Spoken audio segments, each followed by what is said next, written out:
1,150 milliard. C'est plus ou moins le nombre de sites web existants aujourd'hui. Et sur ce milliard, 200 millions sont actifs et visités. Pour mettre un peu d'ordre dans tout ça, en 2014, une entreprise a décidé d'attribuer une thématique à ces sites web.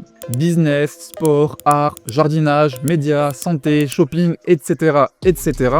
Cette entreprise, c'est Majestic, un des leaders dans le domaine du SEO/référencement naturel, et ils ont appelé ça le Topical Trust Flow. Mais maintenant, comment ont-ils fait pour catégoriser des dizaines de millions de sites? Majestic a pris des sites ultra fiables tels que Wikipédia, BBC, CNN et les a utilisés comme point de départ, puis ils ont regardé à qui ces sites font des liens et à qui ces nouveaux sites font des liens. Résultat, ils ont cartographié le flux de confiance entre les sites, mais par thématique. Exemple, tu as un blog de fitness, tu reçois des liens de l'équipe ou de l'Eurosport par exemple. Bingo, ces sites sont dans la catégorie sport. Donc ton site aussi va monter dans cette thématique là. L'idée est plutôt bonne, mais à l'heure actuelle, cette métrique est devenue trompeuse. Le web a évolué, beaucoup de sites reçoivent des backlinks de PBN ou de domaines expirés mal catégorisés. Les liens ne sont plus toujours thématiques. Des sites généralistes ou spammy transmettent du TTF dans des catégories incohérentes et la base de données Majestic vieillit.